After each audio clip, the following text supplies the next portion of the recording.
practiced years with Michel Dockery. I know. Yes, I knew it felt very natural to be playing. Classic rhythms. I don't know, Charlie. It's pretty around a little. We have a quick picture with this one. Hi Laura, it's Sean from McBee. How's it going? Thank you. How are you doing? So, how does it feel to be here opening the London Film Festival then with your film? It's very exciting. Yeah, I'm thrilled to be part of it, and it's a wonderful film. I'm excited for people to see it and yeah, be part of it. Are you going to be watching the film with the audience, kind of seeing their response around you? Yeah, I think we've got to kind of do some more like pressy things. But I love watching it with people. I think it's really important. You get to see what works. And I saw the screening in Toronto, and I was really excited to see how audiences were getting it. It's finding the right places. And what do you think sets this love story apart from all other love stories? Well, it's this true story. It's an unbelievable story, and it's part of our history and some of our unpleasant history. And I think you will see yourself in these two young lovers, hopefully, in their bravery, and see how they were let down and put through the ring, but their love really did change things, and that's a very uncynical and brilliant message. And yet it's very true. It's a true story. So I think it's very special. Excellent. Well, enjoy your premiere. Thank you. Thanks so much. Hi. Good. You look so sensibly dressed in lots of layers. Yeah, that's what I've been going for. I was going to go for warm shirt tonight. Basically, so can I just get your thoughts on being being the opening movie of the film festival? It's very exciting. I've been here a couple of years in a row, but like in sort of different stages. So this was very exciting to be part of the exciting show. So I'm thrilled. Sam, Richard.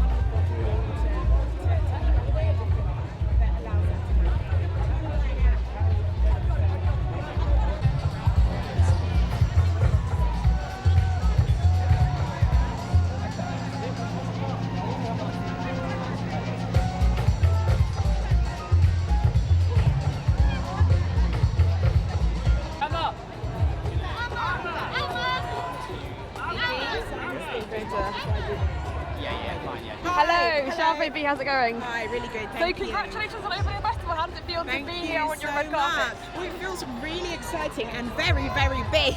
I didn't quite expect it to be this big. It's not that I haven't been to openings before, but this one is, a film I'm involved with, so it's huge. It's huge for me. And you're watching it with the audience and kind of seeing their reactions around you. Yeah, this is my hometown audience, so it's very, very cool. You make a film, you put it out there to have a conversation with the audience, and you don't really know what that conversation is going to be. So this is a first for us in terms of the UK, and I'm very, very excited. And what do you think sets this love story apart from other love stories? But this love story isn't just about love, it's about courage as well. And I think the combination of those two things creates really incredible results quite often. So I think it's the fact that, we're seeing a world that we haven't quite seen before on screen. But at the same time, we're seeing a traditional universal love story. And I think that combination of all those things is fabulous. And you're on the Academy now, is that right? I am. And how do you think that's going to kind of open the discussion about diversity? I know everyone's going to talk about diversity all the time. Do you think adding new names to it is going to change things? Yeah, well, I hope it won't just be a discussion. I hope it will be about opening action up in many ways. Yes, of course, and we hope it will make a difference in terms of the way films that are made in the first place with, diverse elements attached to them, and those of us who are from diverse backgrounds attached to them. But in the end, we also need an industry that is making those films in the first place so that they can be judged by the Academy. So I think this is a multi-pronged solution that we need to look at in terms of industry, financiers, filmmakers themselves, and of course the Academy. Thank you. Thanks so much. Sorry, we're going to steal Emma away.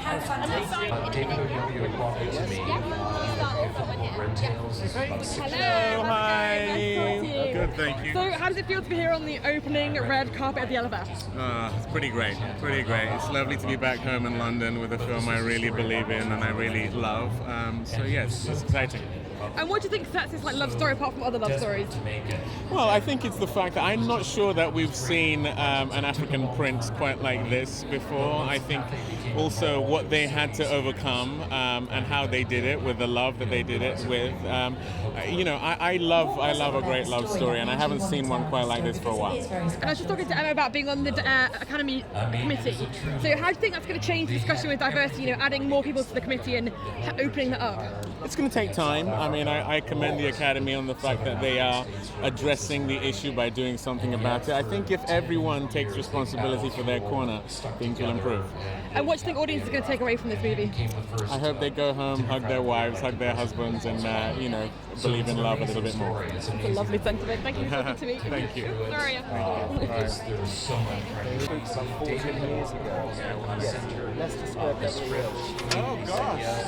Wow! It's all right. It's all right. Yeah, I know it's nice to be back home. Well, And you mentioned shooting location. Am I right in thinking that you found the actual house where Sorrentino moved in? Did you tell me about that? We did. We actually found that it was completely abandoned. It was total More disrepair. than just a polite little We nice brought little it back street to as well life. here in I London. think the family That must revealed feel wonderful. ultimately the Hello. How's it going? I'm alright, how are you? So how does it feel to be here at the opening of the LFS? It's great, I mean, normally only big studio pictures get to open in this kind of situation, so it's great for us, and hopefully people will like it. And you're going to be watching the film with the audience No, I've seen it. I know I'm such a bastard in this film that I didn't really fancy sitting in the room of 2,000 people whilst I'm being an arse, so no. to escape. And what do you think sets this love story apart from other love stories? Well, I think if this was fiction, you'd be like, oh, go on, don't be silly, it's a bit much, isn't it? And I think the thing that sets it apart is that, I think we all get a bit jaded about, we see all these movies that purport to be love stories, and it's like, and the idea of like love conquers all, and after a while you're a bit like, does it really? And guess what? It does. It not only does it conquer all, it topples empires. And I think the fact that these two people really did this and really hung together through an unbelievable amount of pressure is quite something. And so, yeah, I think that's not a bad advertisement for a very romantic film. I think that'll sell the film, actually. There you go. Oh, I can go now. Okay, thank you for talking to me. No worries. The best part for me was when the current president of Botswana, who's actually the son of the characters we play, takes a set and said the words, "We're seeing my parents again."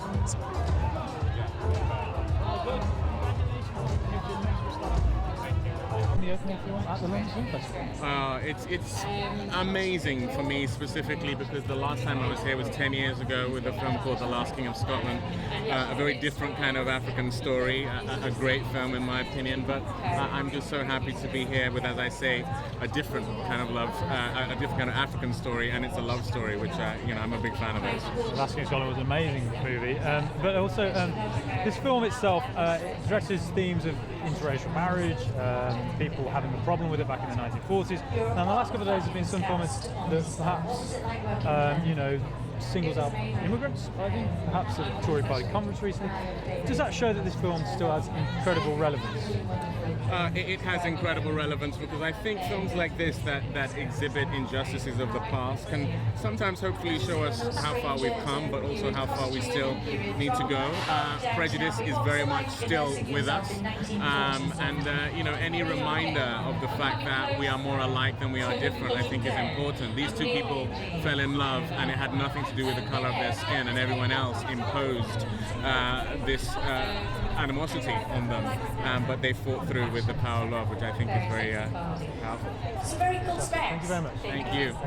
How are you? So how does it feel to be here at the opening of the LFS? Just very exciting for many reasons to be. It's my first time at London Film Festival, so it's my sort of premiere as well. And to be here with a film that I'm so proud of and getting a chance to celebrate a wonderful director. It's very fitting, very fitting. And do you get used to all these kind of like screaming fans around you all the time? Is that something? It's a slight blast from my past, to be honest with you, especially standing on these stones here in Leicester Square. Yes, it was a few decades ago now, nearly. Crikey, that I was here as a kid, and it was a lot wetter. So I'm glad that the sunshine has blessed us today.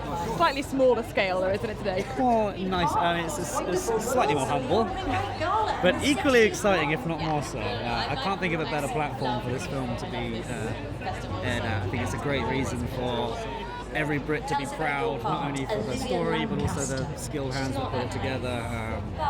Very proud Brit right now. And you're really busy at the moment as well, aren't you? You're working on lots of different things, other things coming out.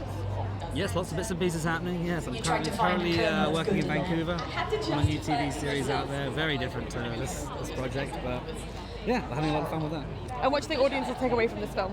What do you hope? A lot. I was saying to someone earlier, I can't imagine someone to really watch this and really soak it in and not have a slightly different perspective and a slightly richer one and a nicer one, I think. It is the thing. For me, I grew up in a society where the idea of me going out with an Indian woman or a black woman or a trans woman wasn't any sort of thing. And it's stories like this that paved the way for me to be able to have that perspective. And there's still obviously horrendous injustice around the world, and films like this will hopefully move us forward in the world of equality and goodness. Excellent. Well, lovely talking to All right, you. yeah, Thank you very much. Bit of a ramble there. That is noted. And I mean, overall, such a rewarding experience, I'm sure. Can you name one most rewarding aspect of this journey? Of the experience? Really? See what was an amazing experience come to fruition. That's pretty magical. Well, Charlotte, congratulations in advance on the wedding. Arnold Olchenko here on the red carpet. How does it feel to be here tonight with a fantastic turnout? What do you say? Oh, it's an amazing turnout. Oh, wow. Hi, guys. How you doing? Everyone okay? Yeah, amazing. Ray, how's it going? So how does it feel here on the opening night? You're kind of ready for the festival to be unleashed? Well, the festival is 60 years young and we're here to celebrate with a terrific film in a United Kingdom. And for us, this is a film that resonates very much in the contemporary frame, a film that celebrates the triumph of love over adversity, over oppression, and it's really exciting to be kickstarting a festival that has 249 feature films and 145 short films with such a magnificent film. Yeah, and what can audiences expect from the festival? What do you think the highlights are? Well, London Film Festival has always been a festival that brings great, diverse offering to audiences, and we have a lot of, glamorous red carpet moments ahead of us, but we're also very focused on discovery and diversity. So, it really is a festival that is covering a great deal of breadth in terms of filmmaking. Excellent. Thank you so much. Great. Thank you. It is a fantastic film, and in it you play Nightingale Garland. Tell me a little bit about the United Kingdom. Well, we're incredibly excited always to showcase our director, someone we've been intrigued by in terms of his past productions, and seeing her come here to a magnificent love story, bringing great depth and intelligence to her interpretation of that, and featuring two wonderful performances from Django Yellow, who's such a great champion of diversity in terms of both gender and time. And as soon as we saw an early cut of the film, we felt that this was the film to bring to London in the 60th edition. 60 years, and for me it's a year-long process, working very closely with both our programming and production teams, not only to source the best films from around the world, but also to bring the very best presentation for those films. Our official competition and Strand. As a Londoner,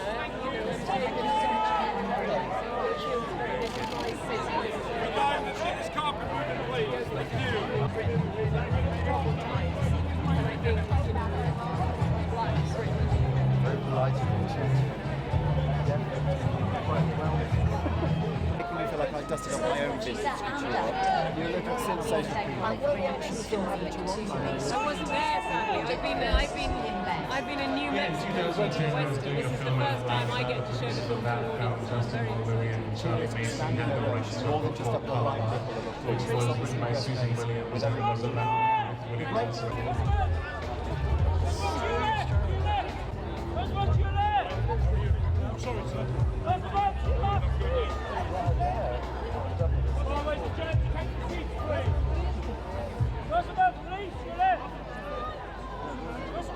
I'm here with Amma Asante, the director of A United Kingdom. Amma, how does it feel to have your film open the London Film Festival? Wow, well, it's surreal.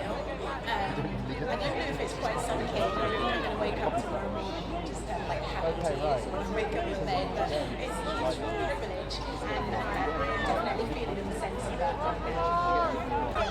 So just straight in the middle. How's it going? Sorry to keep you waiting. It's okay. So how does it feel to be here at the LFF opening with this film? I'm a Londoner, and this is a London story as much as it is an African story. It's a film that I've loved from the minute I read the script and met these characters, and I can't wait for people to see it. It's really important to me, this one. And you've worked with David before, haven't you? How was it to be reunited with him? Well, that's the amazing thing, is that I knew David, I knew I liked him, I thought he was a great actor. I had no idea that we would have this connection as these characters. It was magical. It was like falling in love. But it's this curious chemistry experiment of you plus character meeting them plus their character. And in this case, I think we both felt so impassioned to tell the story of Ruth and Strepsy, and to tell a story between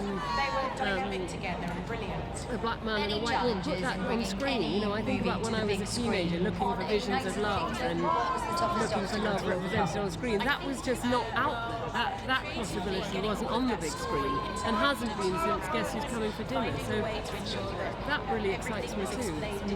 Well, thank you for talking to me. Thank you. The diversity of this film and the themes of this film and questions of interracial marriage, is it still an incredibly relevant story for today? Well, things have obviously changed. It's not as radical, but I think the act of love is always heroic to some degree, because you make yourself very vulnerable. I think that when you choose to love outside the box, it's always that much more risky, outside of what you know and what your family is. It's always bolder, and I think Ruth and Seretse Khama, they really did break down barriers, and I think one of the most interesting things is that Nelson Mandela took their love as a real beacon of hope for what Fantastic film. Thank you so much. Have a great night. and he really cites them and what they did for the nation of Botswana as one of his main inspirations when he started. I saw you in Gaslight about 10 years ago. Oh, Great. did you? I waited a decade to say that. Maybe, almost.